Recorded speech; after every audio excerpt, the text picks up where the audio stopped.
Hi ವೀಕ್ಷಕರೇ, ನಾನು doctor Anita Manoj, fertility specialist, ಗರ್ಭಗುಡಿ IVF ಸೆಂಟರಿಂದ. ಇವತ್ತು ನೋಡೋಣ ಫಲವತ್ತತೆ, ದಟ್ ಈಸ್ ಫರ್ಟಿಲಿಟಿ ಕಡಿಮೆ ಆಗೋದಕ್ಕೆ ಕಾರಣಗಳು ಏನು ಅಂತ.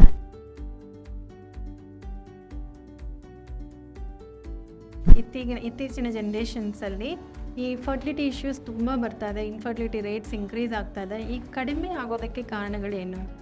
ಮೆನ್ ಆದರೆ ಅಂದರೆ ಗಂಡಸರಲ್ಲಿ ಕಡಿಮೆ ಆಗೋದು ಅಂದರೆ ಅವ್ರದ್ದು ವೀರ್ಯ ಕಣಗಳು ಕಡಿಮೆ ಆಗೋದು, ನಂಬರ್ ಆಗಿರ್ಬೋದು, ಕ್ವಾಲಿಟಿ ಆಗಿರ್ಬೋದು, ಇಲ್ಲ ವಾಲ್ಯೂಮೇ ಕಡಿಮೆ ಆಗಿರೋದು. ವಾಲ್ಯೂಮ್, ನಂಬರ್, ಕೌಂಟು, ಕ್ವಾಲಿಟಿ ಇವೆಲ್ಲ ಕಡಿಮೆ ಆದರೆ ಅದನ್ನು ಅವ್ರ ಫಲವತ್ತತೆ ಕಡಿಮೆ ಆಗಿದೆ ಅಂತ ಹೇಳ್ತೀವಿ.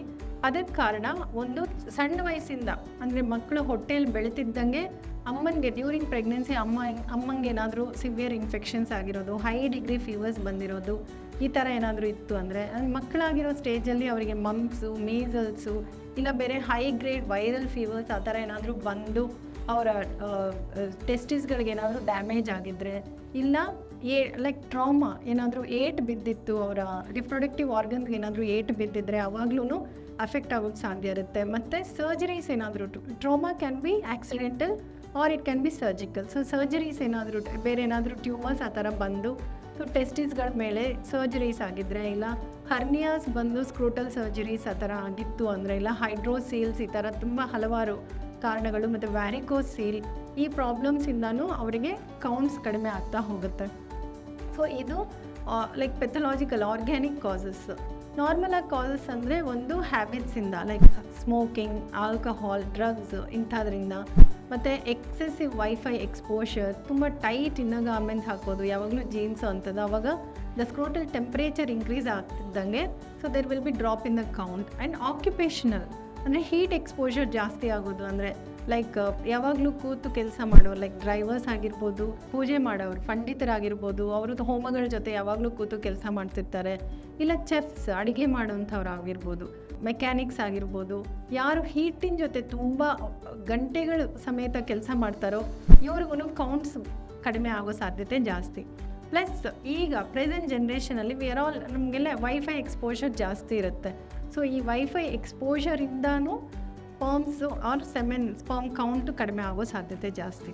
ಸೊ ಇದರ ಜೊತೆ ನಮ್ಮ ಲೈಫ್ ಸ್ಟೈಲ್ ಹ್ಯಾಬಿಟ್ಸು, ಅಂದರೆ sedentary lifestyle, walking, exercise ಏನೂ ಇಲ್ಲದೆ ಇರೋದು, abnormal food habits, unhealthy food habits, ಈ ಥರದ್ರಿಂದನೂ ಸ್ಪರ್ಮ್ ಕೌಂಟ್ಸು ಕಡಿಮೆ ಆಗ್ತಾ ಹೋಗುತ್ತೆ. ಸೊ ಗಂಡಸರು ಇದ್ರ ಮೇಲೆ ಧ್ಯಾನ ಕೊಡಬೇಕಾಗತ್ತೆ. ಮಕ್ಕಳಾಗ್ತಾ ಇಲ್ಲ ಅಂದರೆ ಬೆಟರ್ ಟು ಒಂದು ಸಿಂಪಲ್ ಟೆಸ್ಟ್, ಸೆಮೆನ್ ಅನಾಲಿಸಿಸ್ಸು, ಈಗ ತುಂಬ ಹಲವಾರು ಟೆಸ್ಟ್ಗಳಿದೆ, ಮನೆಗೆ ಕೂಡ ಬಂದು ಮಾಡ್ತಾರೆ, ಅದನ್ನು ಮಾಡಿಸ್ಕೊಂಡ್ರೆ ಅವ್ರದ್ದು ಗೊತ್ತಾಗುತ್ತೆ ಏನಾದರೂ ಸಮಸ್ಯೆಗಳಿದೆಯಾ ಅಂತ. ಅದೇ ಹೆಂಗಸರಲ್ಲಿ ಬಂದರೆ ಫಲವತ್ತತೆ ಕಡಿಮೆ ಆಗೋದಕ್ಕೆ ಕಾರಣಗಳು ಅಂದರೆ ಅವರಿಗೆ ಮೇಯ್ನಾಗಿ ಮೊಟ್ಟೆಗಳ ಸಂಖ್ಯೆ, ಅಂದರೆ quality, decrease in quality as well as quantity in the number of eggs, number of follicles. So follicles quality ಆಗಲಿ ಕ್ವಾಂಟಿಟಿ ಆಗಲಿ ಕಡಿಮೆ ಆಗ್ತಿದೆ, ಇಲ್ಲ ಟ್ರೀಟ್ಮೆಂಟ್ ಕೊಟ್ಟರು ರೆಸ್ಪಾಂಡ್ ಆಗ್ತಾ ಇಲ್ಲ ಅವರು ಟ್ರೀಟ್ಮೆಂಟ್ಗೆ ಅಂದರೆ ಅದನ್ನು ಡಿಕ್ಲೈನಿಂಗ್ ಫರ್ಟಿಲಿಟಿ, ಇಲ್ಲ ಫಲವತ್ತತೆ ಕಡಿಮೆ ಆಗೋದು ಅಂತ ಹೇಳ್ತೀವಿ. ಇವ್ರ ಕಾರಣಗಳು ಸೇಮ್ ಇದೇ ಥರ ಇರುತ್ತೆ. ಗರ್ಭದಲ್ಲಿ ಇರಬೇಕಾದ್ರೆ ಅಮ್ಮಂಗೆ ಏನಾದರೂ ಇನ್ಫೆಕ್ಷನ್ಸ್, ಹೈಗ್ರೇಡ್ ಫೀವರ್ಸ್, ಆ್ಯಂಡ್ ಬೆಳೀತಿದ್ದಂಗೆ ಇವ್ರ ಚಿಕ್ಕ ವಯಸ್ಸಲ್ಲಿ ಏನಾದರೂ ಹೈಗ್ರೇಡ್ ಫೀವರ್ಸು, ಇಲ್ಲಿ ಇನ್ಫೆಕ್ಷನ್ಸ್ ಆಗಿರೋದು, ಇಲ್ಲ ಇವ್ರ ಸರ್ಜರೀಸ್, ಯೂಟ್ರಸ್ ಮೇಲೆ ಇಲ್ಲ ಓವರೀಸ್ ಮೇಲೆ ಏನಾದರೂ ಸರ್ಜರೀಸ್ ಆಗಿರೋದು, chemical exposure, chemotherapy, radiation exposure, professional oriented. ನಾನು ಇವಾಗ ಇಷ್ಟು ಹೇಳ್ದಂಗೆ ಮೆನ್ನಿಗೆ ಹೇಳ್ದಂಗೆ ಸೇಮ್ ರೀಸನ್ಸ್ ವಿಮೆನ್ಗೂ professional oriented, wifi exposure. So ಮತ್ತು food habits, lifestyle, weight ಜಾಸ್ತಿ ಆಗೋದು, ಒಬಿಸಿಟಿ, ಇವೆಲ್ಲ ಕಾರಣಗಳಿಂದನೂ ಫಲವತ್ತತೆ ಕಡಿಮೆ ಆಗುತ್ತೆ.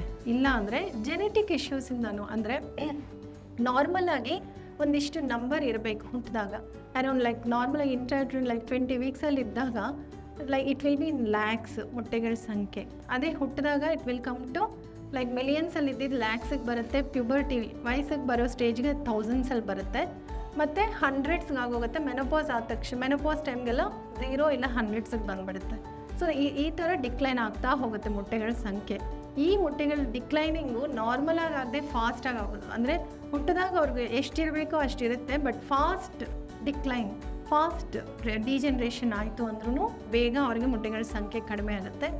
ಇಲ್ಲ ಹುಟ್ಟಿದಾಗಲೇ ಅವ್ರಿಗೆ ಸಂಖ್ಯೆನೇ ಕಡಿಮೆ ಇತ್ತು ಅಂದ್ರೂ ಅವ್ರಿಗೂ because of the genetic issues ಅವ್ರಿಗೆ ಫಲವತ್ತತೆ ಕಡಿಮೆ ಇರುತ್ತೆ.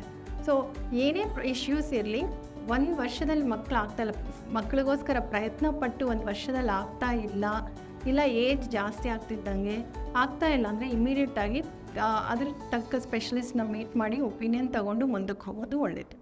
Thank you.